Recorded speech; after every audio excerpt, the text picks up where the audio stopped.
ශ්‍රේෂ්ඨ ශිෂ්ටාචාරයක අභිමානනීය හෙළිදරව්ව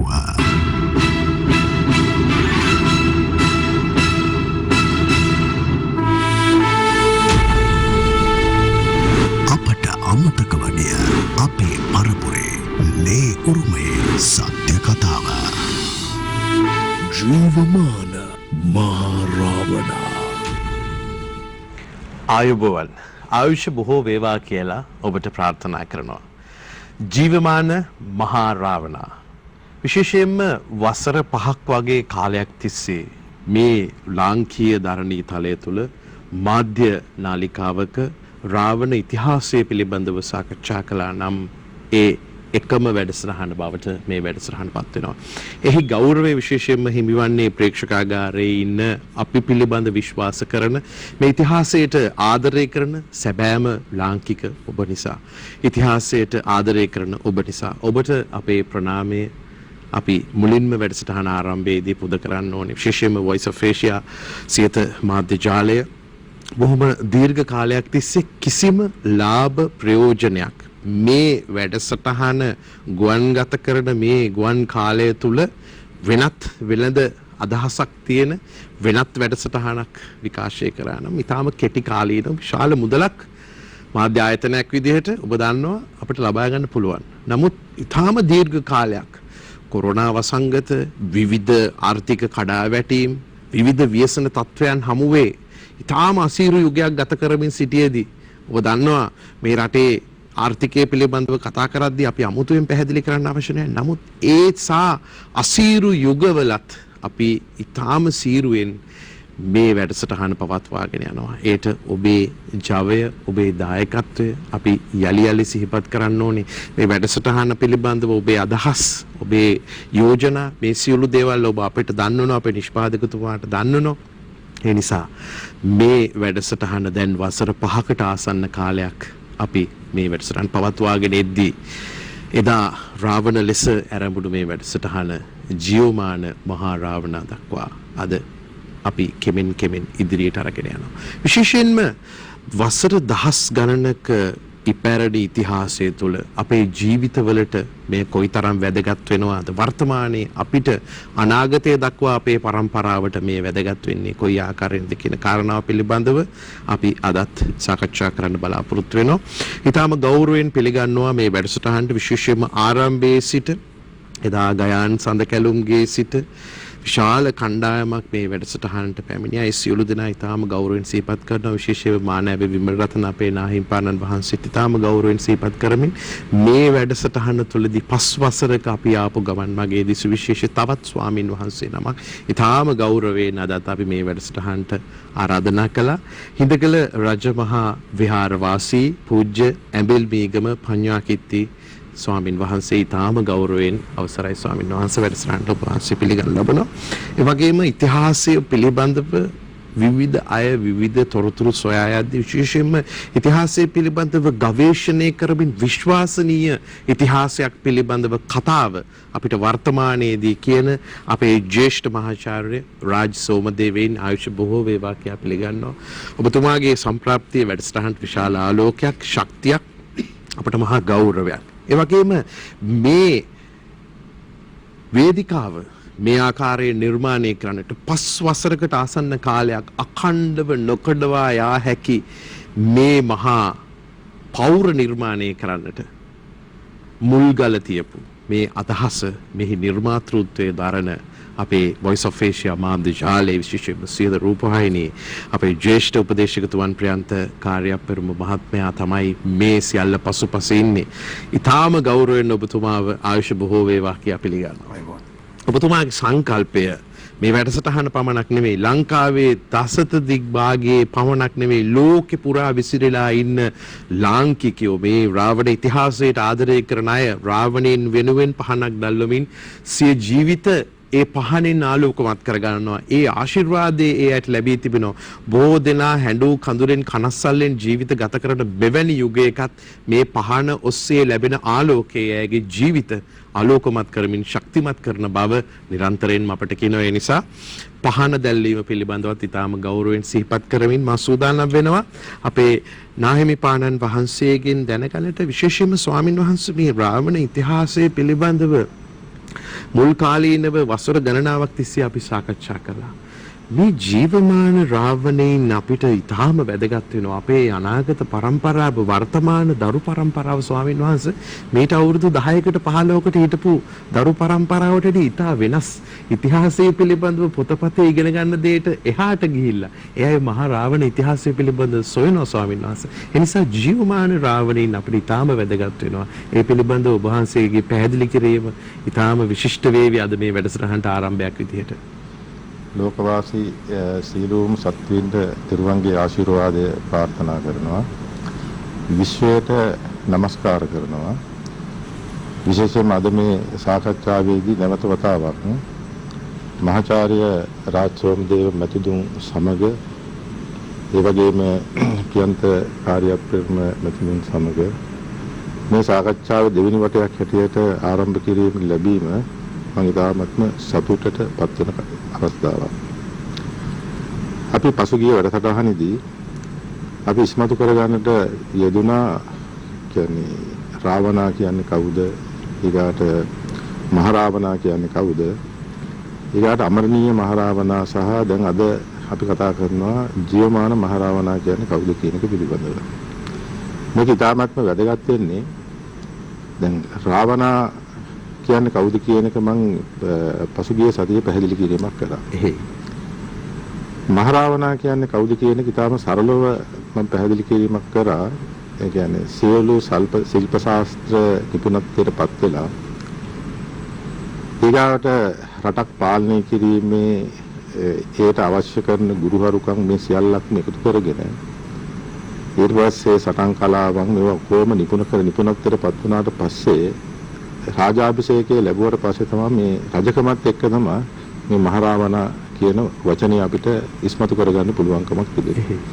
එමනම් මහරාවණා කියලා කියන්නේ එවකට රට පාලනය කරපු පුද්ගලයෙක්. ඒ නිසා අපි ඉතිහාසයේ පිළිබඳව කතිකාවතක යෙදුණා. අපි පසුබිමක් හදාගත්ත කියන්නේ මිනිස්සුන්ට අපි යමක් කියනකොට ඒ කියන දේ මිනිස්සුන්ට තේරෙන්න ඕනේ.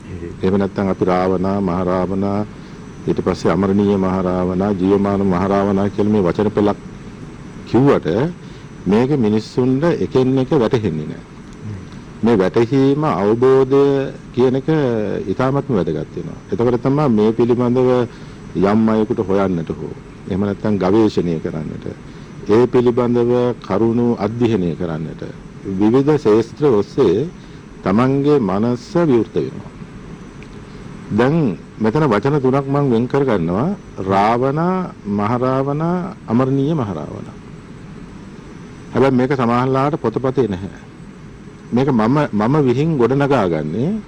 ඒ කියන්නේ මේක අධ්‍යයනය කරන්නට සහ මේ චරිතය තේරුම් ගන්නට පහසු වෙන්න ඕන හින්දා. එහෙම නැත්නම් මේක පැටලෙනවා ඇත්තටම. මේ පැටලුම ලියා ගන්න බැහැ. එතකොට දැන් රාවණා කියන එකනත් මහරාවණා පිළිබඳවත් අපිට පොතපතෙන් ඉතිහාසගත තොරතුරු මහාචාර්යතුමා වැනි විවිධ විද්වතුන් මේ වසර 5මාරක් තුළ මේ පිළිබඳව කතිකා කරනවා. ඒතර මිනිස්සුන්ට යම් අවබෝධයක් ඇති වුණා රාවණා කියන්නේ කවුද? මහරාවණා කියන්නේ කවුද? ඉතින් අපි ඊළාට බලන්න ඕන කමක් තියෙන දේ තමයි වැදගත් වෙනක් තමයි මේ අමරණීය මහරාවණා. මෙන්න මේක හරියම වැදගත් දෙයක්. දැන් ඉතිහාසගත තොරතුරු වලට මම යන්නේ නැහැ. දැන් අපි රාමායනය ගත්තත් විවිධ විශේෂයෙන්ම වර්ග පූර්ණිකාව පිළිබඳව ඇත්තටම අපි යම් සංවාදයක් සාකච්ඡාවකට ගේන්න ඕනේ. මොකද මේ අපේ හෙළ ඉතිහාසය පිළිබඳව. එතනදී මම හිතන්නේ අර මහානාමේ නායක හාමුදුරුවෝ ඊටම වැදගත් වෙනවා මේ සාකච්ඡාවත් එක්ක. එතකොට දැන් මහරාවණා කියලා කිව්වට පස්සේ දැන් අමරණීය මහරාවණා වෙන්න ඕනේ. ඇයි අමරණීය මහරාවණා වෙන්නේ? මේ මහරාවණා බවුන් වඩනවා. කියන්නේ භාවනා කරනවා. ඒත් මම හඳුනාගත්ත මෙතුමා ප්‍රගුණ කරපු භාවනාව මොකක්ද කියන එක. එතකොට මෙතන මේ ප්‍රගුණ කරපු භාවනාව තමයි ලෞකික ධ්‍යාන චක්‍ර භාවනාව. එතකොට ලෞකික ධ්‍යාන චක්‍ර භාවනාවක් කියලා කියන්නේ මොකද්ද? අපි ඉදිරියේදී පැහැදිලි කරගන්නට ඕන මේ භාවනාව තුළින් තමයි මං හිතන්නේ මේ අමරණීය මහරාවණාව දකින්න පුළුවන්කමක් තියෙනවා. දැන් පොතපතෙන් දකින්න බෑ. පුරාවිද්‍යාත්මක සාධක ඔස්සේ දකින්න බෑ. හැබැයි එතුමා පිළිබඳව ඉතිහාසගත මහ ප්‍රෞಢත්වයක් සහ කරපු දේවල් පිළිබඳව ක්‍රියාකාරකම් පිළිබඳව ඉතිහාසඥයෝ සහ පුරාවිද්‍යාඥයෝ එළිදරව් කරනවා. දැන් අමරණීය මහරාවණා කියන්නේ මේ මාස 6ක් රට පාලනය කරනවා, මාස 6ක් භාවනා කරන වනගත වෙනවා. යම් පුද්ගලයෙක් මේ සිත දියුණු කරගන්නවා. දැන් මම මෙතනදී පැහැදිලි කරන්නම් බුදුදහමත් එක්ක පොඩි වචනයක් මෙතන ගේන්න ඕනකමක් තියෙන. කියන්නේ අපිට තියෙන ලොකු ගැටලුවක් දෙනවා. දැන් බුදුදහමේ සඳහන් වෙනවා අනුසය කියන වචනයක්.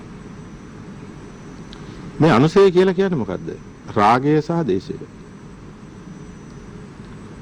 මේ රාගයයි දේශයයි තමයි චුතිචිත්තයත් එක්ක මේ මන ආයතනය විඥාණය ඊගාව භවයට ගමන් කරන්නේ. ඒ ඉපදෙන භවයෙන් තමයි ලෝභය, දේශය, මෝහය. මොකද මේ පිළිබඳව රේණුකානේ චන්දවිමල හඳුර මට මතකයි. කෙලස් 1500 කියලා පොතක් ලියලා තිනවා. ඒ කියන්නේ මේ රාගය සහ දේශය මුල් කරගෙන ඊ타ත්ම සියුම් ලෙස සිතෙහි ඇතිවෙන හොඳ පැත්තෙන් හෝ නරක පැත්තෙන් හෝ අසුබ පැත්තෙන් හෝ ඇතිවෙන සිතුවිලි 1500ක් පැහැදිලි කරන කෙලස් කියන වචනේ. ඒතකොට කෙලස් කියන්නේ ආශාව. එතකොට අපි මේක තේරුම් ගන්න ඕන මෙහෙම දෙයක්. දැන් බුදුදහමට අනුව අපි කතා කරොත් එහෙම බුදුදහමේ සඳහන් වෙන දෙයක් තමයි මේ කියන්නේ පාරභෞතිකයේ පිළිබඳව බුදුන් වහන්සේගේ දහම තුළ අපි අධ්‍යයනය කරනකොට විවිධ කරුණු පැහැදිලි කරගන්න පුළුවන්. මම පොඩි පසුබිමක් හදා ගන්නම් මේකට. දැන් බුදුරජාණන් වහන්සේ ධම්සක් ප්‍රවතුම් සූත්‍රය දේශනා කරනවානේ. ඉසිපතනේ මිගදාය. එතකොට මුවන්ගෙන් ගැවසිච්ච වන ලැබක්. හැබැයි මිනිස්සු කී දෙනෙයිද හිටියේ? මිනිස්සු 5 දෙනෙක්. පස්වග මහණුන් කියලා කියනවා. මනුලව සිට අකනිට්ටක බ්‍රහ්ම ලෝකයේ දක්වා මේ බුදුරජාණන් වහන්සේ දේශනා කරන දහම පැතුරුණා මේ සූත්‍රයේම සඳහන් වෙනවා. එතකොට මෙතන තියෙනවා භෞතික ලෝකය. එහෙනම් භෞතික ලෝකය තුල තමයි මිනිස්සු හිටියේ. මිනිස්සු සතා සිව්පාවා. පාර භෞතික ලෝකයක් තියෙනවා. දැන් අපි දැන් කියන දෙවිවරුන් පිළිබඳව, යක්ෂයන් පිළිබඳව, ප්‍රේතීන් පිළිබඳව, බ්‍රහ්මතල පිළිබඳව කතා කරා. හැබැයි අපිට ඇහැට දෘශ්‍යමාන වෙන්නේ නැහැනේ. එහෙනම් භෞතිකත්වයේ ඉක්මවා ගිහිල්ලා. මම හිතන්නේ ස්වාමීන් වහන්සේ වසුගේ වැඩසටහනේ 6-4 කියන එක පැහැදිලි කරන්නේ. ඔව් පැහැදිලි කරා. නේ? එතකොට එතනදී තියෙන දේ තමයි නම් පාරභෞතික ලෝකය කියලා කියන්නේ මොකද්ද? අපේ පියවි ඇසට නොපෙනෙන ජීවීන්. ඒතර බුදුදහම තුල සඳහන් වෙනවානේ ලෝක 31ක්. ලෝක 31. ඒ කියන්නේ සතර අපාය, මනුෂ්‍ය ලෝකේ, සදෙව් ලෝකේ, ඊගා බ්‍රහ්ම ලෝකේ කියලා. රූපාවචර බ්‍රහ්ම ලෝක 16ක් සහ අරූපාවචර බ්‍රහ්ම ලෝක 4ක්. වෙන 31ක් තියෙනවා. දැන් මම මෙතනදී පැහැදිලි කරන්නට ඕනකමක් තියෙනවා. අමරණීය මහරාවණා කියන්නේ කවරෙක්ද? මේක වැදගත් වෙනවා. ශිල්පීය ඥානය තමන් ලබාගත්ත අපි කියන දසිස් කියලා. ඒ දසිස් ඥානය ලබන්නේ අධ්‍යාපනයෙන්නේ. ඒතර මේ ලබා ගන්නා වූ දැනුම තව පරතරයට ගෙනියන්න ඕන. ඒ පරතරයට ගෙනියන්න ඕන නම් මේ විශ්වය දකින්නට ඕන. මේ විශ්වය දකින්නට නම් අවශ්‍ය කරන්නේ කුමක්ද? භාවනාව. ආධ්‍යාත්මය. කියන්නේ සිත දියුණු කරන්නට ඕනේ. එතකොට මේ සිත දියුණු කරනකොට මෙතුමා දියුණු කරේ කොයි පැත්තටද? ලෝකෝත්තර පැත්තටද? ලෞකික පැත්තටද? මා සිත දියුණු කරන්නේ මම දැක්ක දේ තමයි ලෝකෝත්තර පැත්තට නෙමෙයි සිත දියුණු කරන්නේ. ලෞකික පැත්තට. එහෙමනම් ලෞකික ධ්‍යාන පිළිබඳව බුදුදහමේ සඳහන් වෙනවා. ඒ කියන්නේ රූපාවචර සහ අරූපාවචර හැටියට සඳහන් කරලා තියෙනවා. ඒ කියන්නේ ප්‍රථම ධ්‍යානෙ, ဒုတိ ය ධ්‍යානෙ, තෘතිය ධ්‍යානෙ, චතුර්ථ ධ්‍යානෙ හැටියට පංචම ධ්‍යානෙ. ඊගාවට ආකාසානංචායතනෙ, විඥානංචායතනෙ, නේව සංඥා නාසඤ්ඤා, ආකින්චඤ්ඤායතනෙ හැටියට මේක රූපක සහ අරූපක හැටියට පැහැදිලි කිරීමක් කරනවා. දැන් මෙතනදී මහරාවණා ප්‍රගුණ කරන්නේ ලෞකික ධ්‍යාන. දැන් අද ලොකු කතිකාවතක් මේ රට පුරාම මේ ලෝකයේ ගොඩනැගිලා තියෙනවානේ. අපි කියන ඕරාව. නේ? කුණ්ඩලිනී ශක්තිය. ඊගාවට තෙවනෑස. නමුත් අපි මේක හොයන්න ඕනේ. එහෙමනම් මම මෙහෙම කියන්නම්කෝ. ජීවමාන මහරාවණා කියන්නේ කුණ්ඩලිනී ශක්තිය අවදි කරගත්ත එක්කෙනෙක්. නේ? එහෙම ඊගාවට අපි ගත්තොත් එහෙම ජීවමාන මහරාවණා කියලා කියන්නේ කුණ්ඩලිනී ශක්තියෙන් කියන දෙයට එහාට ගියොත් එහෙම අපි තව වචනයක් අපිට ගන්න පුළුවන්. ලෞකික ධ්‍යාන ප්‍රගුණ කිරීම. තවත් එකක් කියන්න පුළුවන් ඕරා ශක්තිය බලවත් කර ගැනීම. නේ? මෙන්න මේ ආකාරයට බවුන් වඩලා සිත ශක්තියින් එක්ක ද විශ්වයේ තියෙන ශක්තියින් මම හඳුනාගෙන තියෙන මේකට මම තනි වචනයක් ගේන්නම් චුම්බක ආලෝක ශක්තිය කියන. දැන් අපේ තථාගත බුදුරජාණන් වහන්සේගේ ශ්‍රී ශරීරයෙන් මේ ආලෝක විහිදුණානේ. නේ? ඒකට ආලෝක විහිදුණා. අපි මේ ආලෝක පිළිබඳව සඳහන් කරනකොට කියන චබ්බන්න රන්සීනං. මේක තමයි හොඳ වචනේ. මේක සඳහන් වෙන්නේ කොතනද? අන්තරායන පිරිතේ. බුද්ධානං ජීවිතස්ස නසක්ඛා කේනිච අන්තරායෝකාතුං. බුද්ධානං චබ්බන්න රන්සීන නසක්ඛා කේනිච අන්තරායෝකාතුං. අන්න බුදුන් කියන්නේ කවුද? බුදුවරයෙක් විනාශ කරන්න බෑ කිසිම අයෙකුට. ඒ වගේම කියනවා බුදුහාමුදුරන්ගේ ශරීරයෙන් විහිදෙන්නා වූ මේ රශ්මි ධාරාව කාටවත් විනාශ කරන්න පුළුවන් කමක් නැහැ. අපි මේකට කියන ඕරාව කියලා. දැන් අපිට නැද්ද මේක? තියෙනවා. හැබැයි මේක එක එක්කෙනාගේ සිත දියුණු වීමත් එක්ක අඩු වැඩි වශයෙන් තියන්න හරි.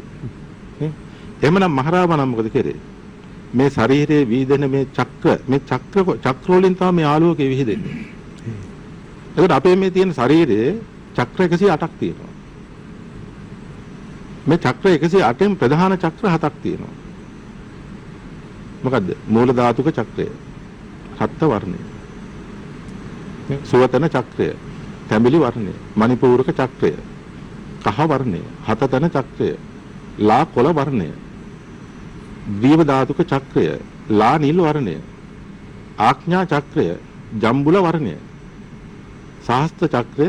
ශ්වේත වර්ණය. මෙන්න මේ චක්‍ර 7 ලෞකික ධ්‍යානය තුල අවදි කරගන්නවා. කවුද? මහරාවණ. ඒකට මේ විශ්වයෙන් එනවා නාමයක්. ඒ නාමය තමයි මොකද්ද? අමරණීයයි කියලා කියන්නේ. එහෙනම් අමරණීයයි කියලා කියන්නේ මොකද්ද? මරණින් මතු උපතක් නැහැ. දැන් බුදුදහමට අනුව ගත්තන් පස්සේ තියෙන මරණින් මතු උපතක් ගැන කතා කරනවා. චුති චිත්තේට සාපේක්ෂකව නේ මම ගියසරත් එක පැහැදිලි කරා අණ්ඩජ ජලාබ්බජ සංසේද උපාදිත. එතනදී මම එක වචනයක් ගත්තා අබිනිබ්බන්දි කියන වචනේ විශේෂිත උප්පත්තිය. එතකොට මේ ලෝක 31ක උප්පත්තිය ලැබීමක් ගැන කතා කරනවා. හැබැයි මෙතනදී මතක තියාගන්න තියෙන එක දෙයක් තියෙනවා. මේ ලෝක 31ට අයිති නැහැ. මේ විශ්වයේ තියෙන රාජතලක් මේ විශ්වය පාලනය කරන ශක්ති විශේෂයක් තියෙනවා. ශක්තියක් තියෙනවා. ඒ ශක්ති විශේෂය අපි කියන්නේ මොකද්ද? රාජ්‍ය මණ්ඩලය. දැන් මම උදාහරණයක් වශයෙන් කියන්නම්කො මෙහෙම. බයිබලයේ සඳහන් කරනවානේ මාස්ටර් කියන වචනේ. ස්වාමියා. ඒක හින්දු ආගමෙත් තියෙනවා. නමුත් වචන වෙනසක් තියෙනවා. මුස්ලිම් ආගමෙත් තියෙනවා. වචන වෙනසක් තියෙනවා. හැබැයි ඔක්කොමලා සමස්තයක් හැටියට ඒ එක එක දහම් තුල පැහැදිලි කරලා තියෙන අර්ථ විග්‍රහය නෙමෙයි අපිට වැදගත් වෙන්නේ. පිළිගැනීමක් කරනවා. එහෙනම් මේක රාජ සභාවක්. මේ රාජ සභාවට තමයි මෙතුමා මරණින් මතු යන්නේ. ඒකට ජීවිතුන් අතර ඉන්න කාලෙදී අර චක්‍ර අවදි කරගෙන ඒ ශක්තිය තුලින් මෙතුමා කරන දේ මොකද්ද? තමන් භාවනා යෝගීව මේ විශ්වයේ තියෙන චුම්බක ආලෝක ශක්තිය තුල ක්‍රියාත්මක වෙන දැනුම තමන්ගේ මනසට ගන්නවා. භාවනාව තුල. මේක අරගෙන මොකද කරන්නේ? මේක සමාජගත කරනවා. එහෙමනම් අපිට තේරුම් ගන්න පුළුවන්කමක් තියෙන මහරාවණා කියලා කියන්නේ නිකම් පුද්ගලයෙක් නෙමෙයි. අමාත්‍ය 10 දෙනෙක් හිටියා කියලා කිව්වනම් හරිනේ. මේ රට පාලනය මේකනේ දසිස් කියලා කිව්වේ. ඒක මේක වර්ගීකරණයකට කරගන්නවා කොට්ටාස 10කට. ඒ 10 හරහා මේ දැනුම දෙනවා. දැන් රසදිය හොයාගන්නවනේ මහරාවණ. නේ මම දැක්ක මේ විද්‍යුත් මාධ්‍යයක සඳහන් වෙලා තියෙන මට ඒක හරියටම සිද්ධිය මතක නැහැ. ඉන්දියාවේ මහා විශාල සම්මන්ත්‍රණයක් කියලා තියෙන විද්‍යාව විෂය පිළිබඳව. ඒකදී ඒ රටේ ඉන්න මහාචාර්යවරයෙක් කියනවා දේශනාවකදී ලංකාපුරයේ හිටපු සක්විති මහරජ මහා රාවණ රසදිය සොයාගත්තා කියලා. දැන් දතිස් වල තියෙනවද රසදිය පිළිබඳව? නෑ. ශේස්ත්‍ර විශේෂ 10ක්. එහෙමනම් මෙන්න මේ අවශ්‍ය කරන රටකට අවශ්‍ය කරන භෞතික සහ භෞතිකයේ තුල ඉඳගෙන අභෞතිකයේ දිහා බලාගෙන ඒකේ තියෙන ශක්තියෙන් ඉතා නිවැරදිව නිර්වුල්ව අවබෝධ කරගෙන අවශ්‍ය තැනට මේ දේ එකතු කරන්නට ලැබපු ශක්තියත් එක්ක තමයි අපි කියන්නේ කවුරු කියලාද? අමරණීය මහරාවණ. ඒකට මම හිතන්නේ පැහැදිලි වෙනවා නැති දැන් මේක කට්ටියට හිතන්න පුළුවන් මේක දැන් හාඳුර කොහොමද මේක ගන්න දකින්නේ? දැන් මේකට මම කරපු දේ තමයි භාවනාව. ආධ්‍යාත්මයේ ප්‍රගුණ කිරීම තුළ තමයි මේක හඳුනා ගන්න පුළුවන්කමක් ලැබෙන්නේ. ඉතින් බුදුන් වහන්සේ ඊ타ත්ම පැහැදිලිව මේ භාවනාව තුළ මේ ප්‍රගුණ කරගන්න ක්‍රමය ඊ타ත්ම පැහැදිලිව නිර්වුල්ව කියලා තියෙනවා. දැන් අපිට ප්‍රශ්න වෙලා තියෙන්නේ අපි මේක ගන්න නැති එකයි. ඒ නිසා අපි හිතන දේ තමයි මේ සියල්ල භෞතිකයි. නමුත් භෞතිකය ගොඩනගෙන්නට පාරභෞතික ශක්තියන් කොහොමද එකතුනේ කියලා හැබැයි විද්‍යාඥයෝ දන්නවා. නේ? දැන් ඉලෙක්ට්‍රෝන, ප්‍රෝටෝන, නියුට්‍රෝන මේ අංශු.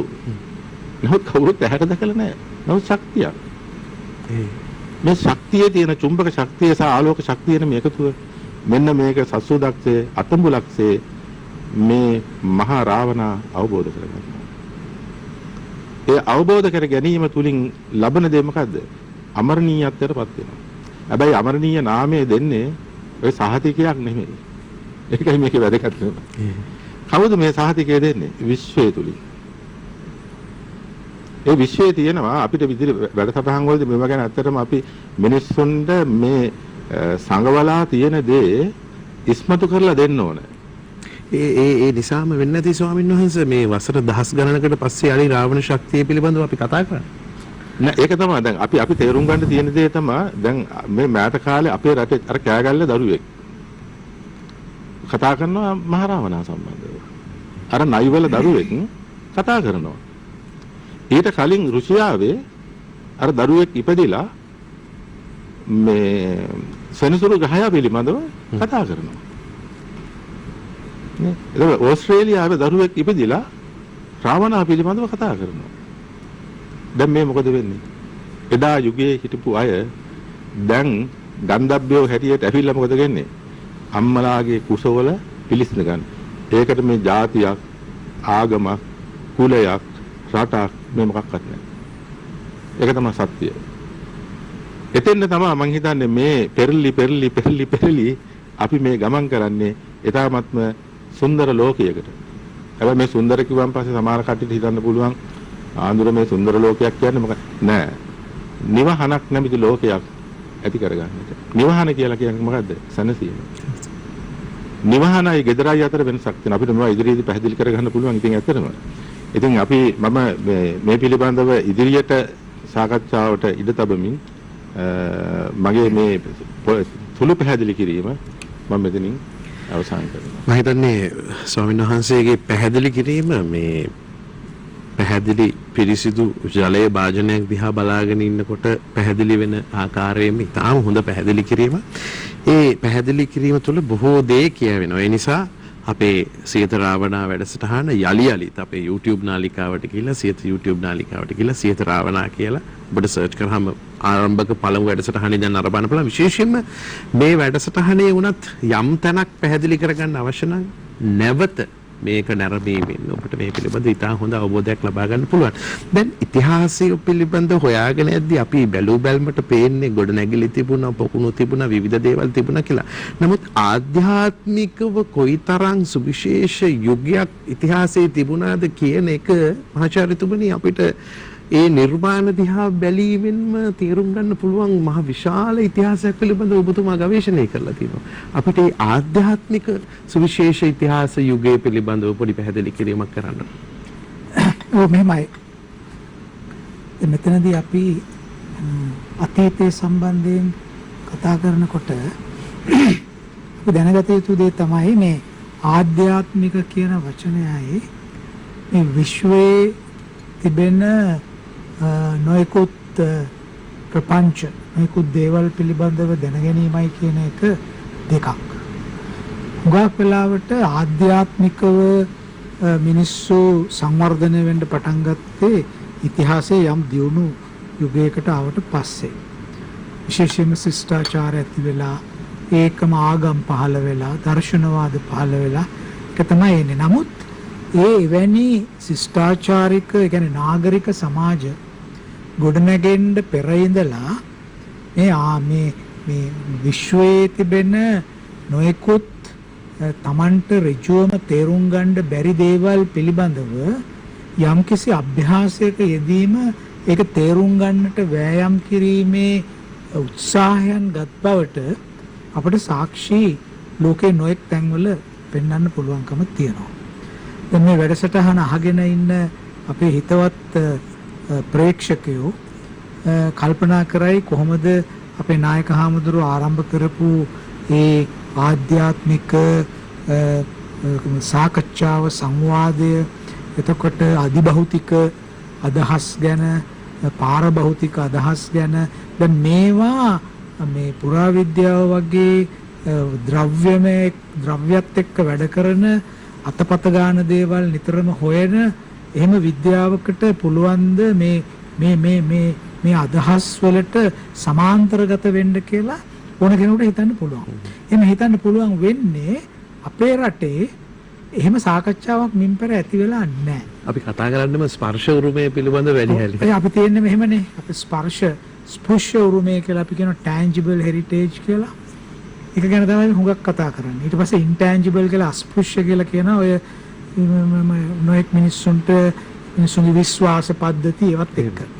ඉතින් ඇත්ත වශයෙන්ම අපිට අස්පෘශ්‍ය උරුමයකුත් තිබුණානේ. මේ අස්පෘශ්‍ය උරුමය තමයි කිඳා බහින්න ඕන. අපි ඒ ගැන එහෙම ලොකු වැඩ කොටසක් කළා නෑ. මේ මොකද්ද මේ අස්පෘශ්‍ය කියන එකේ තේරුම intangible කියන්නේ මේ අල්ලන්න ස්පර්ශ කරන්න බෑ ඒ උරුමය. අපි තුල තියෙන විශ්වාස අපි අනුගමනය කරන යාතු කර්ම දැන් මේවා අපේ බුද්ධිමය එක පැත්තකින් බැලුවම අපේ ඒක දැනුම් පද්ධතියක්. එතකොට දැන් අපි පුරාවිද්‍යාඥයෝ හැටියට මේක දිහා බලන්නේ අපි කොහොමද මිනිස්සු ශිෂ්ටාචාරික සමාජයකට එනකොට දැන් අපේ නායක හාමුදුරුවෝ කිව්වා වගේ ඒ නොයෙකුත් ඉහළ දාර්ශනික මතවාද දාර්ශනික අදහස් වලට කොහොමද අවතීර්ණ වෙන්නේ? මිනිස්සුන්ට කවදාකවත් එක පාරට එක් සැනකින් එක කරන්න බෑනේ. ඔය හැම දෙයකටම යම්කිසි ඉතිහාසයක් තියෙන්න ඕන. ඉතින් බැලුවාම අපි එහෙම මේ ස්වභාව ධර්මයේ නිරීක්ෂණය කළා මේ ස්වභාව ධර්මයේ තිබෙන ඇතැම් මේ විශාල ස්වභාව ධර්මයේ තුල පුංචි දේවල් නැහැනේ. ස්වභාව ධර්මයේ තුල තියෙන විශාල ප්‍රපංච විශාල සිදුවීම් තියෙන්නේ. ඉතින් මේවා දිහා බලලා මේවා තේරුම් ගන්න හා ඒවා ඉදිරිපත් කරන්න මිනිස්සු උත්සාහගත බවට සාක්ෂි පුරාවිද්‍යාත්මකව සොයාගෙන තියෙනවා. නොඑක රටවල් වලත් තියෙනවා. අපේ රටෙත් එහෙම සොයාගෙන තියෙනවා. නමුත් ඒවා තවම කවුරුත් පිළිගන්න ඒ තරම් කැමැත්තක් නැහැ. මොකද අපේ පුරාවිද්‍යාව ඉතිහාසය පිළිබඳව අපිට තිබුණේ මේ ටිකක් වෙනස් සම්ප්‍රදායක් අර බ්‍රිතාන්‍ය ජාතීන් ගෙනල්ලා ස්ථාපනය කරලා යටත් වෙච්ච නිලධාරීන් එහෙම අරගෙන ආපු සම්ප්‍රදායක් අපිට තිබුණේ. නමුත් දැන් ලෝකය ඉතිහාසය පුරාවිද්‍යාව පිළිබඳව මුගක් වෙනස් විදිහට කල්පනා කරනවා. දැන් මේ උදාහරණයක් ඇරෙට කියනවා නම් කාටත් සරලව තේරුම් ගන්න දැන් පුරාවිද්‍යාඥයෝ සුන්බුන් හොයාගෙනනේ අතීතය ගැන කියන්නේ වළංකටු කෑලි යන කෑලි ඔය හොයාගෙනනේ ඇට සැකිලි එතකොට මේ අද පුරාවිද්‍යාව දැන් 19 වෙනි සතවර්ෂයේත් 20 වෙනි සතවර්ෂයේ පුරාමත් ඒවා අධ්‍යයනය කරා ඒවා විද්‍යාත්මකව අධ්‍යයනය කළා. හැබැයි අද 21 වෙනි සතවර්ෂයේ වෙනකොට මේ තියෙන සංවාදයක් තමයි මේ ද්‍රව්‍ය මේ හම්බෙලා තියෙන භාණ්ඩ අතට අල්ලන්න පුළුවන් දේවල් නිර්මාණය කිරීමේ පසුබිම තියෙන්නේ ඒ භාණ්ඩවල නෙමෙයි. ඒක ඉස්සෙල්ලම පිළිසිඳ ගන්න සිතේ. දැන් වළඳක් හදන එක වළඳක් හදන සිතිවිල්ලක් නේ ඉස්සෙල්ල පටන් ගන්න. අපි කියනවා හැම යථාර්ථයක්ම එහි පළමු අවස්ථාවේ සිහිනයක්. මේ උඩ පියාඹන මහ විශාල මේ එයාබස් අහස් යාත්‍රා ඒවා එක එක කොටස් කෑලි එක එක විද්‍යාඥයින්ගේ තාක්ෂණ ශිල්පීන්ගේ සිතේ හටගත් සිහින සිතිවිලි. ඒ සිතිවිලි තමයි එක තැනකට ගෙනල්ලා බද්ධ කරලා අපි ඒක යථාර්ථයක් බවට පරිවර්තනය කරන්නේ. එතකොට දැන් බලන්න උදාහරණයක් හැටියට අපේ හඳුනනේ අපි ඉගෙන ගන්නවානේ දිබ්බ චක්කු දිබ්බ සෝත. එතකොට මනස දියුණු කරපු අයට දිව්‍ය චක්ෂුෂේ තියෙනවා, දිබ්බ සෝතේ තියෙනවා, ඇහෙනවා. එතකොට ඈත තියෙන දේවල් පේනවා, දැනෙනවා. ඉතින් අපි භාවනා කරලා ඒක නොලබා ගත්තට අපි දැන් මේ වැඩසටහනත් රූපවාහිනියේ බලන්නේ. ඉතින් දිබ්බ චක්කු තමයි ඒක විදිහකට බැලුවම. නේද? ඒතර ගුවන් විදුලි නාලිකාවල කියනවා අපට ඇහෙනවා ඈත ගම් පළාත් වලට. නේ? අපි ක්‍රීඩා තරඟ අහනවා. ඒතර දැන් මේක මේ අදහස් කොහෙද පිළිසිඳගත්තේ? මෙහෙම සරලව කියමු. දිබ්බ සෝත තියෙන පුද්ගලයෙකුට දිබ්බ චක්කු තියෙන පුද්ගලයෙකුට ඒ සිතිවිල්ල පරිවර්තනය කරන්න බැරිද එළියට ද්‍රව්‍යයකට? ඉතින් මේ රූප වාහිනී කියන්නේ ගුවන් විදුලි නාලිකා කියන්නේ ස්වභාව ධර්මයේ තියෙන තරංග ආයාම ඒවා තේරුම් අරන් අපි හඳුරෝ කිවා වගේ ආලෝකයේ තියෙන තරංග ආයාම ඒවා තේරුම් අරගෙන මිනිස්සු මේව කළා. ඉතින් මම කියන්න හදන දේ මේකයි. අද අපි අතීතය ගැන කල්පනා කරන්නේත් මේ හැම දෙයකටම සිත මූලික වුණා. මනස. එතකොට අද ලෝකයේ තියෙන සංවාදය තමයි මනස පිළිබඳ පුරාවිද්‍යාව, ආකියොලොජි ඔෆ් මයින්ඩ් කියන එක. අද මේ භාණ්ඩවලට කියන්නේ දැන් අපි ගත්තොත් යම්කිසි භාණ්ඩයක්. ඒ භාණ්ඩයට අපි කියන්නේ දැන් මම මේ පීරිසිය ගත්තොත් එහෙම. මේකට කියන්නේ පීරිසියක් කියලා. නමුත් අපි න්‍යායානුකූල පුරාවිද්‍යාවේදී කියන්නේ විස්තීර්ණය කළ මනස. මොකද මේක ඉස්සෙල්ලාම හටගත්තේ මනසේ. ඒක ප්‍රක්ෂේපණය කරන ද්‍රව්‍යයක් උඩට ඊටසේ පීරිසිය නිර්මාණය වෙනවා. ඒතර අද එක්ස්ටෙන්ඩඩ් මයින්ඩ් කියන අදහස මේ වගේ ද්‍රව්‍යමය දේවල් අඳුන්වන්න අපි කියනවා විස්තෘත මනස. මේ හැමතැනකම මිනිස්සු විසින් නිර්මාණය කරපු දේවල් හටගත්තේ මනසේ. ඒ නිසා කල්පනාවල්, චින්තන ඒ සෑම දෙයක්ම ඉස්සෙල්ලා හටගන්නේ මනසේ. කෙනෙක් අහන්න බලන්න මනස කොහෙද තියෙන්නේ කියලා. ඒක මේ යුග ගණනාවක් තිස්සේ සංවාදනයට භාජනය වෙච්ච දෙයක්. අද සාමාන්‍යයෙන් මේ මොළය පිළිබඳ විද්‍යාඥයෝ කියන්නේ මේ මොළයේ උඩම තියෙන ප්‍රීකෝටෙක්ස් කියලා එකක්. ඒක තමයි මේ මනසට අවශ්‍ය දේවල් හුඟක් හටගන්නේ කියලා. ඒක මම කියන එකක් නෙමෙයි විද්‍යාත්මක පත්‍රිකාවල තියෙන එකක්. ඉතින් මම කියන්නේ අපිට ඉතිහාසයේ පුරාවිද්‍යාව හාරලා බැලුවම පේනවා මේ මිනිසුන් මෙවැනි දේවල් දියුණු පවුණු කරගෙන යන්න තමන්ගේ මාවත කොහොමද උදා කරගත්තේ කියන එක මම හොඳ එක උදාහරණයක් කියන්නම්. දැන් අපි බලංගොඩේ ඉඳලා කිලෝමීටර 28ක් විතර ඇතුළට ගියාම ඉලුක්කුඹුර කියලා ගමක් තියෙනවා. ඉලුක්කුඹුරයි පණාන කියලා ගම් දෙකක් තියෙනවා. ගම් දෙකේ මායිමේ තිබිච්ච ගන්ධක් උඩ ගල් ගුහාවක අපි කැණීමක් කළා එක්තරා අවශ්‍යතාවකට. ඒ කැණීම කරන වෙලාවේ අපිට අහම්බෙන් අපි කිසිසේත් බලාපොරොත්තු වෙච්ච නැති දෙයක් අපිට හම්බුණා මේම අතින් උස්සන්න පුළුවන් සාමාන්‍යයෙන් ලොකු පොල් ගෙඩියක් ලෙලි ගහපු නැති පොල් ගෙඩියක් විතර ලොකු වැලි ගලක්. ඒ වැලි ගල අපි පෙරලලා අපි හැම දෙයක් හම්බ වෙනකොට ආරගෙන යනකොට එහෙම හම්බ වෙනකොට අපි ඒක වමනාවෙන් බලනවා මේක. මොකද වැලි ගල මේ පැත්තේ නැහැ. වැලි ගලක් කොහොමද මෙතනට ආවේ? ඒ වැලි ගල පෙරලලා බැලුවට පස්සේ ඒකේ යට පැත්තේ තියෙනවා 39ක් කොටලක්. අපිට ඡායාරූපේ පෙන්වන්න පුළුවන් අපේ හිතවත් ප්‍රේක්ෂකයින්ට 39ක් කොටලා තියෙනවා. ඒ 39 ඉතින් අපිට ඒව හම්බුනහම අපි ඒව ඔක්කොම මනිනවා, ඒව ගැඹුර මනිනවා, විස්කම්බය මනිනවා, ඒක ව්‍යාප්ත වෙලා තියෙන හැඩය මනිනවා. ඊට පස්සේ මේවා ඔක්කොම බැලුවම මේ 39 තියෙනවා ලොකු 33ක්. ඒ ලොකු 33 තියෙන එක කෙලින් රේඛාවක් හැටියට තියෙනවා. ඊට පස්සේ අනිත් ටික කොහොම තියෙනවා 39. පස්සේ මේක අපිට තේරුනේ නෑ මේ මොකද්ද කියන එක. මොකද පළවෙනි අත්දැකීම. පස්සේ අපි සෑහෙන කාලයක් මාස 6ක් 7ක් තිස්සේ අපි බැලුවා ලෝකේ කොහේ හරි මෙහෙම දේවල් හම්බෙලා තියෙනවද කියලා. ඒ කාලේ අතරතුර අපි මේක කාල නිර්ණය කරන්න යවුවා ඇමරිකා එක්සත් ජනපදයට නියදියක්. ඉතින් ඊට පස්සේ ඒක කාල නිර්ණය වුණා. ඒ ගල ඒ තිත් කෙටීම සිද්ධ වෙලා තියෙන මීට අවුරුදු 5400කට උඩදී. දැන් අපිට තියෙන ප්‍රශ්නය මොනවද තිත්? මේක මිනිස්යන් කොටපු එකක්. මේක ස්වභාවයෙන් ඇතිවෙච්ච එකක් නෙමෙයි. ඒක හොඳට සලකුණු තියෙනවා. අනික ඒ තිත් විසිරලා තියෙන ප්‍රදේශය මෙහෙම සලකුණු කරලා තියෙනවා. මොකක් හරි තද සත්‍යුග්ගේ ඇටකටුවක් හරි මොකක් හරි අරගෙන වැලි ගලනේ හරන්න පුළුවන්. හරලා හරියට සිටීමක් වගේ. ඒක මෙහෙම ලකුණු කරලා තියෙනවා මේ ප්‍රදේශයේ. ඒකෙන් පෙන්වන්නේ මේ ගලේ ඒ ටික ලකුණු කරලා තියෙනවා. මෙතන මේ තිත් ටික තියෙනවා කියලා. පස්සේ අවසානයේදී අපි ගිහිල්ලා පරිගණක දත්ත බැංකු වලට ගිහිල්ලා සොයලා බලනකොට මෙවැනිම ගලක් වාර්තා වෙලා තිබුණා චීනයේ. මෙවැනිම ගලක් වාර්තා වෙලා තියෙනවා ඊශ්‍රායලයේ. පස්සේ චීන විද්‍යාඥයෝ මේ ගලට අර්ථ නිරූපණයක් දීලා තියෙනවා. ඔවුන් මේකත් ගණනය කිරීම කරලා ඔවුන් පැහැදිලි කරලා තියෙනවා මේ තියෙන්නේ දඩයක්කාරයා තරුවලල්ල. ඔරායන් කියන තරුවලල්ල තමයි චීනේ තියෙන. පස්සේ අපි බැලුවම මේ ගල සංසන්දනය කළා. අදත් අපි දකින්නනේ දඩයක්කාරය පුංචි කාලේ අපි බලන්නේ දඩයක්කාරය තරුවලල්ල. අපි කියන දඩයක්කාරයාගේ ඉනේ තියෙන පටියේ බොත්තම් තුන කියලා. බඳපටිය. ඔව්. අර මින්ටකා කියලා තව නම් තුනක් තියෙනවා. ඒ තරු තුන. ඒක තමයි අර පිළිවෙලින් අර පිළිවෙලට තියෙන ලොකු තරු තුන.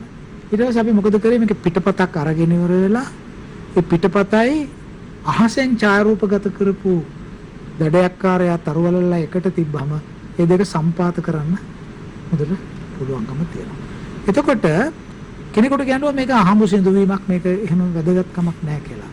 නමුත් ඊට අවුරුදු 2කට පස්සේ අපි එතන ඉඳලා කිලෝමීටර් 6ක් එහෙන් ගල් ගුහාවක් හැරුවා වවුල් ගල්ගේ කියලා. ඒ ගල්ගේ ඇතුලේ තිබලත් එවැනිම ගලක් එවැනිම 39ක් එක්ක ඔබට හම්බ වෙනවා.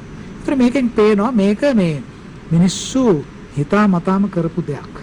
එතකොට දැන් මේක තමයි අවුරුදු 5400ක් කාලයක් තියෙන එක විද්‍යාත්මක කාල නිර්ණය. අපිට පේනවා මේ විශ්වය දිහා බලන්න, අභ්‍යවකාශය දිහා බලන්න. ඒක බලලා විතරක් නෙමෙයි. ඒ බලපු නිරීක්ෂණය Tamanට ප්‍රයෝජනයට ගන්න. දැන් මේ හිතවත් ප්‍රේක්ෂකයෝ බලාපොරොත්තු වෙන ඉතින් මගෙන් මේ මොකද ප්‍රයෝජනේ? මේ දඩයක්කාරයා තරවලල්ල මේ ගලේ කෙටුවම තියෙන ප්‍රයෝජනේ මොකද්ද? ඒ ප්‍රයෝජනය තමයි දඩයක්කාරයා ඔරායන් කියන කොන්ස්ටලේෂන් එක. එතකොට මේ තරුවලල්ල උත්තරාර්ධ ගෝලයේ අපි ඉන්නේ උත්තරාර්ධ ගෝලයේ නිරක්ෂ ටිකක් උඩින් උත්තරාර්ධ ගෝලයේ සිතිජයේ මේ තරුවලල්ල හොඳින්ම පේන්නේ ග්‍රීෂ්ම ඍතුවේ. ග්‍රීෂ්ම ඍතුවේ සිතිජය බැලුවම දඩයක්කාරයා තරුවලල්ල පේනවා. හැබැයි වස්සාන ඍතුවට එනකොට සරත් කාලයට එනකොට මේ තරුවලල්ල කෙමෙන් නොපෙනී යනවා. එතකොට මේ ගලේ මේක කෙටුවේ මේගොල්ලෝ මේ සරත් කාලයයි ගිම්හාන කාලයයි වෙනස් වීම නියාමනය කර ගැනීම සඳහා. දැන් අපි හිතමු මෙහෙම. අපි වස්සාන කාලේ ඉන්නකොට අහස තරුව නැහැ. දඩයක්කාරයක් නැහැ. නමුත් දීප්තිමත් එක තරුවක් පායනකොට කෙළවරේ අපි අර ගලේ තියෙන සිදුර එක තැනකට වැලි හරි පුරාරි මොන හරි පුරවනවා. අපි එක තරුවක් දැක්කා. ඊට පස්සේ ටික දවසකින් තව තරු දෙකක් දකින්නකොට තරු දෙකක් පුරවනවා.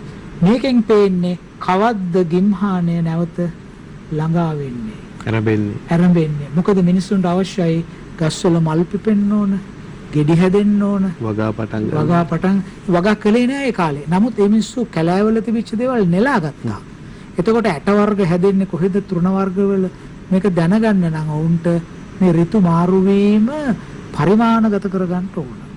එතකොට මේ අය ඒ වගේම තමයි. ගිම්හාන කාලේ සම්පූර්ණයෙන්ම මේක වැලි වලින් පිරීලා තියෙනකොට සිදුරු එකින් එක නොපෙනී යනකොට ඒවා අයින් කරාම දන්නවා කවද්ද සම්පූර්ණ වශයෙන් වසන්තේෂ වර්ෂාය ඍතුව එන්නේ කියන එක. එතකොට මේකෙන් අපිට පේනවා අවුරුදු 5000කට පමණ එපිට කාලෙකදී. දැන් 5000ක් කියලා කිව්වහම ඔක මැනගන්න තියෙන එකම ලේසිම ක්‍රමය තමයි අවුරුදු 100කට පරම්පරා 3යි. ඒතර 5000ක් කොහොම පරම්පරා කීයක්ද කියන එක මැනගන්න පුළුවන්. ඒතර මේ රටේ හිටපු අය ඒසා පැරණි කාලෙක ඉඳලා මේ අහස දිහා බලලා මේ අහසේ තියෙන ගමන්, මේ අහසේ තියෙන වස්තු ඒවා පරිකල්පනය කරන්න පටන් ගත්තා. ඒවා හැසිරීම තේරුම් ගන්න පටන් ගත්තා. ඒක එකක්. අපි හඳුනන්නේ අපි හොයාගත්තා මේ නාරම්මල කිට්ටුව හබ්බෙලි කන්ද කියලා.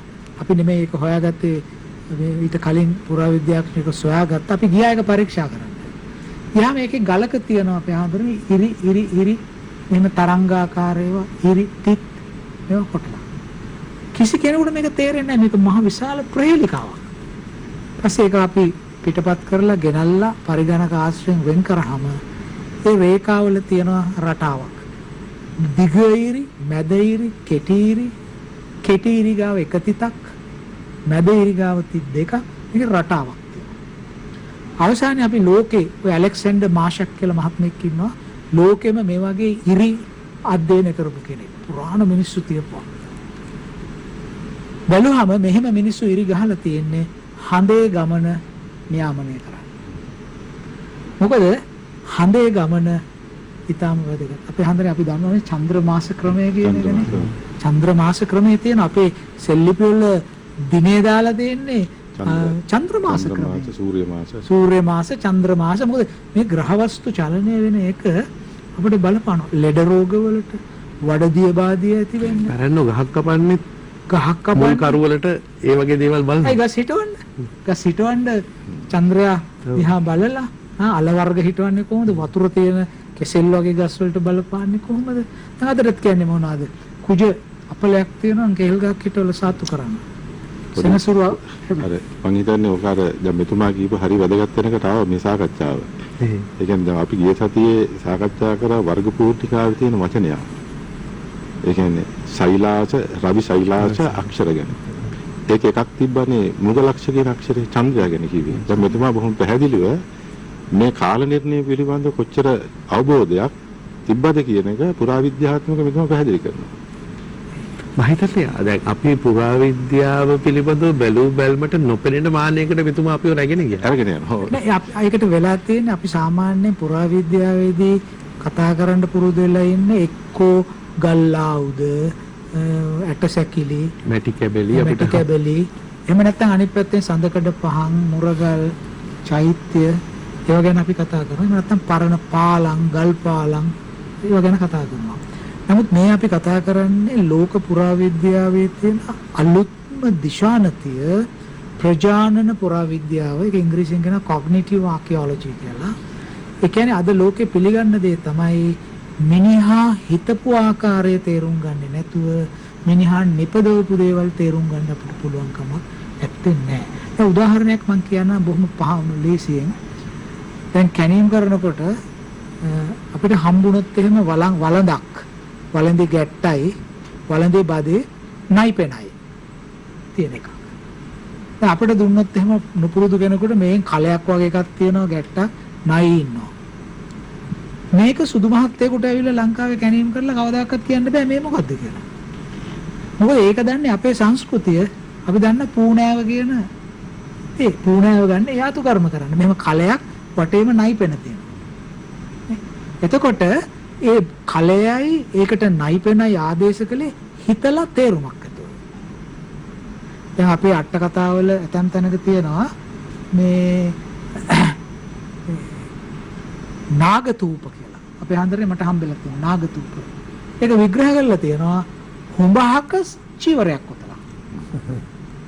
හුඹහක චීවරයක් කොතනවා. දැන් අපේ නාග වන්දනාව කියලා එකක් තිබුණානේ. දිගටම. එතකොට මේ නාගතූප කියලා තමයි ඒක කියලා තියෙන්නේ. මේ ඔක්කොම මිනිස්සු හිතපු ආකාරයනේ. හිතනවා. ඉතින් ඇත්තෙන්ම ඒ සිතීමේ අග්‍රම ස්ථානය තමයි අපි සිත එක්තෙන් කරන්න භාවනාවෙන් මේ විදිහට මේව අභ්‍යාස කරන්න පෙළඹිච්ච එක. ඉතින් මේ කතාව දිගයි. අපි ඉදිරි කොටසේදී ගමු ඉතුරු ඊළඟට ටික. අපේ මහාචාර්යතුමා බොහොම වටින තරකට අරන් ආව මේ සිත තුළ තමයි මේ සියල්ල ඉපදෙන්නේ. මෙතන තමයි මුල ආරම්භය. එහෙමනම් මේ තරම් වසර 5කට ආසන්න කාලයක් තුල දිගු චාරිකාවක සාකච්ඡාවක ගවේෂණයක ප්‍රතිඵලය වෙන්නේ අපේ ජ්‍යෙෂ්ඨ උපදේශකතුමා ප්‍රයන්ත කාර්යපරිමැතිතුමා වසර ගණනාවක් තිස්සේ සිතේ තියාගෙන හිටපු මේ අදහස, මේ පුංචි අදහස වැඩිලා මේකත් හරියට අර මම අහලා තියෙනවා මේ ජපානයේ වීදුරුවක් බිඳුනට පස්සේ අපි නම් අයින් කරලා දානවා. හැබැයි ජපන් ජාතිකයෝ රත්තරන් ආලේප කරමින් මේ කැඩිච්ච තැන් ආයෙ එකතු කරගන්නවා. ඒ වගේ Tamanට සිදුවෙච්ච ව්‍යසනයක් Tamanගේ ජීවිතේට රටට ඒක සෞභාගයක් විදිහට අනිත් පැත්තට පාඩම ඉගෙන ගන්නවා. එහෙම කාලෙකනේ මේ වාජනීය අලෝල එකතු කරලා මේ ස්වර්ණමය වැඩසටහනක් බවට පත් කරන්න ඔබතුමා. ඒ නිසා ඔබට බොහෝ දේවල් ඇති මේ වෙලාවේදී කියන්න. ස්වාමින් වහන්සේ ජ්‍යෙෂ්ඨ මහාචාර්යතුමත් මේ වැඩසටහන මං හිතන්නේ ලොකු පිම්මක් ඉස්සරහට පැන්නා කියලා, අඩියක් ඉස්සරහට තිබ්බා කියලා. ඔව් වසංගත වශයෙන්ම මේ මම දෙවෙනි දවසටත් මේ වැඩසටහන සහභාගී වෙන ප්‍රධානම හේතුවත් ඒකමයි. මම සම්පත්දායකයෙක් විදිහටත් වඩා මේ වැඩසටහනට අද සහභාගී වෙන්නේ නම් ගියේ වැඩසටහන කොයිතරම් පෞද්ගලික මගේ හිතගතද කියලා කියනවා නම් නැවතත් මේ ප්‍රචාරය වෙන්න කලින් මේ වැඩසටහන සහභාගී වෙලාම වහන්සේලා මේ කියන දේ විශේෂයෙන් මහජනතුමා කියන දේ අහගන්නත් ඒකම වැඩසටහනින් පස්සේ අපිට ලැබුණු ප්‍රේක්ෂක ප්‍රතිචාරය අති විශිෂ්ටයි. මෙතුවක් කාලයකට අපි නොදකපු පැත්තක් ගැන, ඒ කියන්නේ අපි නොදකින මානයක් ගැන අපි ගිය වෙලාවේ සාකච්ඡා කරුවා. ඒ මානය තමයි අපි නොදකින අපිට නොපෙනෙන මානය. ඉතින් විශේෂයෙන්ම මේ දැන් මොහොත කලින් මහාචාර්යතුමත් කිව්වා, ඔබතුමත් කිව්වා අපි ඉර සඳු සහ සක්වල ගැන අවබෝධයෙන් ඉඳලා ඒ කියන්නේ අධ්‍යයනයක් කරලා ඒකෙන් යම් කිසි දෙයක් ලෝකෙට දෙන්න බුද්ධිමත් ජනතා කිරපු රටක් මේක. ඒකට ඒකේ පියා කවුද? ඒක මුල් කොට ලංකාවේ එහෙම නැත්නම් මේ හෙළයේ දැන් අපි අඳුන්වදින හෙළ දීපේ හිටපු මූලිකයා ගැන මේ වැඩසටහන අපි කතා කරන්න පටන් ගත්තේ. ඒකට ඒ ඥානය අපි දස විද්‍යාඥයන් ගැන කතා කරනවා. විශේෂයෙන්ම මේ පොඩි දූපතක් භූමි ප්‍රමාණයෙන් පොඩි දැන් මේ තියෙන දූපතේ ඉඳලා ලෝකයේ තියෙන විශිෂ්ටම ගණේ ඥාන සම්පත්තියක්. ඒ කියන්නේ මේ දැනුම් සම්භාරයක් ලෝකෙට දුන්න තැන. දැන් අපි උදාහරණයක් හැටියට දැන් මේ මීට කලින් වසරත් මම කිව්වා අපිට රොකට් සයන්ස් තේරෙන්නේ නැහැ කියලා කියනවා. ඒතර ඒ කියන්නේ අභ්‍යවකාශයට යන්න තියෙන ඒ පිළිබඳ දැනුමත් යුද්ධවලදී මේ දවස්වල පොඩි යුද්ධයක් ලෝකේ පවතිනවානේ. ඒකෙදි අපිට තියෙන එකම භයානකම සීනේ නෙමෙයි. ඒක භයානක සීනයක්. මේ නයිට් මේ එකක් න්‍යෂ්ටික ආයුධ පාවිච්චි කරයිද නැද්ද කියලා. ඉතින් න්‍යෂ්ටික ආයුධ දැන්ට පාවිච්චි කරලා වසර 50කටත් වැඩි. වසර 70ෙම 50ක් නෙමෙයි අතන වසර 75කට කිට් වෙනවනේ. මොකද ඒකට හේතුව ජපානයේ දාන ලද පරමාණු බෝම්බ දෙකත් පස්සේ ලොකු න්‍යෂ්ටික විසනයක් ලෝකෙ සිද්ධ වුණේ නැහැ. නමුත් දැන් ඉතාමත්ම දියුණු න්‍යෂ්ටික තාක්ෂණ තියෙන බව ඇහෙනවා. කියනවා ඒ වේගයන් ගැන කියනවා. එතකොට මේ මනුෂ්‍ය වර්ගය විනාශ කිරීම සඳහා මේ න්‍යෂ්ටික බලය පාවිච්චි කරනවද? එහෙම නැත්නම් මනුෂ්‍ය වර්ගයාගේ පැවැත්ම වෙනුවෙන් මේ න්‍යෂ්ටික බලය පාවිච්චි කරනවද කියන එක හොඳ ප්‍රශ්නයක්. ඒකට හේතුව තමයි බල ශක්තිය වලට අපි න්‍යෂ්ටික ලෝකේ පාවිච්චි කරලා අපි තාම මෙතන හිතලවත් නැහැ. නමුත් මුලින්ම ලෝකේ න්‍යෂ්ටික විද්‍යාව පිළිබඳව, රසදිය සොයා ගැනීම පිළිබඳව, එහෙමත් නැත්නම් රසදියෙන් අභ්‍යවකාශ දක්වා යානා යැවීම පිළිබඳව ලෝකේ සොයා නොගත් මූලද්‍රව්‍ය පිළිබඳව මූලික අධ්‍යයනය කෙරුවේ මේ රටේ.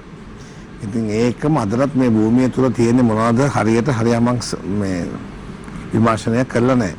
විශේෂයෙන්ම නින්දන එහෙමත් නැත්නම් දැවිතෙල් වලින් ලෝකයේ ඇතිවෙච්ච ඒ අමුතු විප්ලවය. දැන්ට වසර 100කට පෙර අපි මේ දැවිතෙල් ගැන කතා කරේ නැහැනේ. ඉතින් ඒ තාමත්ම බලය යුද බලය වැඩි රටවල් විශේෂ මැද පෙරදිග වගේ රටවල් වලට ඇවිල්ලා ඒ සොයාගත් තෙල් නිසා ලෝකයේ අර්බුදයක් නිර්මාණය වෙලා තියෙනවා. මේ මොහොතේ අප රට මුහුණ දෙන්නේ ප්‍රධාන වශයෙන්ම ඉන්ධන අර්බුදයක්. එතකොට අපි වසර දසදහසක් තිස්සේ කොහොමද මේ ඉන්ධන නැතුව එහෙනම් අපි ආවේ? අපිට ඒවට ආදේශක වූ යම්කිසි ක්‍රමවේදයක් තිබුණා. අපි සූර්ය බලය පාවිච්චි කරුවා, මම කලින් කිව්වා වගේ න්‍යෂ්ටික බලය පාවිච්චි කරුවා. අපි ඉරෙන් කමින් වැඩ ගත්තෝ කියන එක අපි කතා කරන්නේ ඉරේ තියෙන ශක්තියත් හඳේ තියෙන ශක්තියත් ගැන හැමදාම අපේ නායක හඳුරෝ කියනවා. ඉතින් ඒ ශක්තියින් දෙක පිළිබඳ හොඳ අවබෝධයක් අපි වැඩ ගත්තා. එතකොට අද මේ මොහොතේත් අපි ඉලෙක්ට්‍රික් වාහනයකින් තමයි මෙතෙන්ට ආවේ. ඒතකොට ඉලෙක්ට්‍රික් වාහනය අපි කියනවා charge කරනවා කියලා. ඒකේ බැටරිය බල ගන්නවන්න සූර්ය බලයෙන් නම් ඒ ගෙදරට විදුලි බලය ලැබෙන්නේ. ඒකෙන් නම් ඒ බැටරිය charge කරගන්න. එතකොට එහෙමනම් අපේ රටේ ඒ කාලේ ගිය යාන වාහන සූර්ය බල ශක්තිය නිසා යන්නේ නැති. ඔබ බදරත් දන්නවා චන්ද්‍රිකා තාක්ෂණය තන්නේ කරම චන්ද්‍රිකා තාක්ෂණය බිහි වෙලා තියෙන්නේ සූර්ය බල ශක්තියත් සමගයි. එතකොට සූර්යයෙන් වැඩ අපි නොගන්න තාක්කල් අපිට මේ බල ශක්තිය අරබුදේ ගොඩේමක් නැහැ. ඒ පිළිබඳව කිසිම දවසකට ඒකට මූලිකත්වය ලැබෙන්නේ නැහැ. ඒකද ඉන්ධන වලින් තිබෙනා වූ සහ ඉන්ධන බල ශක්තියින් තියෙන බලවත්ය සලකන රටවල් එක්ක තිබෙනා වූ අපි සම්බන්ධයෙන් හින්දා. අපිට නමුත් පේනවාද මේ වෙලාවේ යුරෝපයේ තියෙන යුද්ධයේදීත් බල ශක්තිය නවත්වනවා ඉස්සෙල්ලාම. ඒතකොට ගෑස් වෙන්න පුළුවන් බල ශක්ති ප්‍රභවය නවත්තලා තමයි ඔවුන් අනිත් රටට අභියෝග කරන්නේ.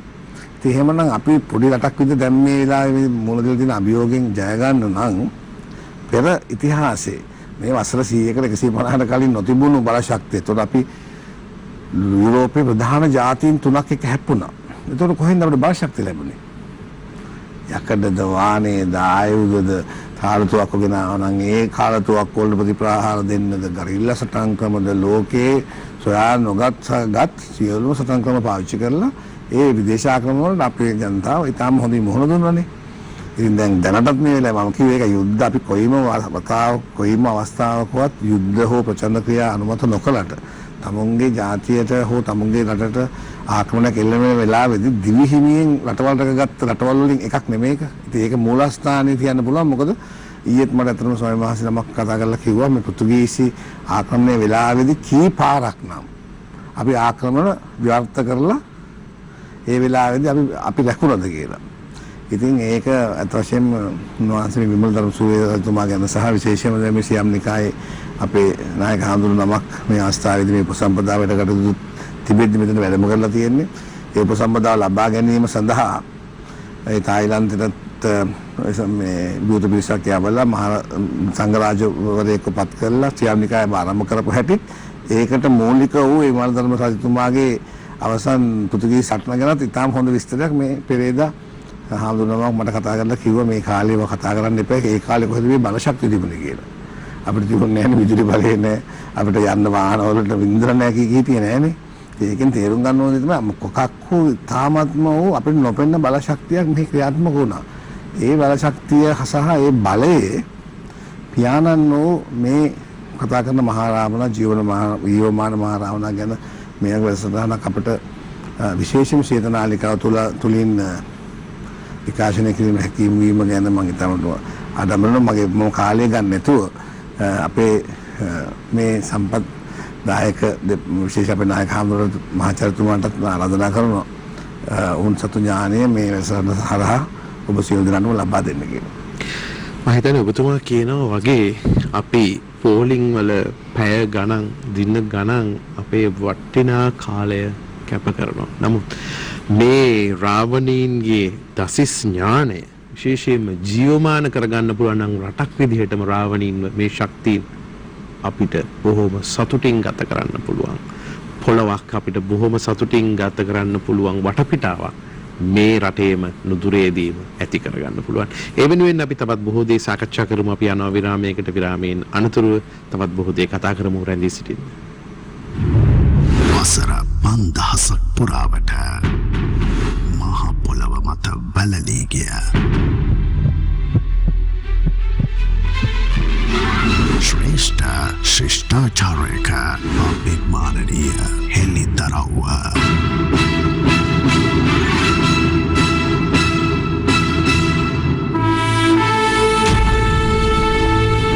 අපට අමතක වගේ අපේ පරපුරේ ලේ උරුමයේ සත්‍ය කතාව ජීවමාන මහා රාවණ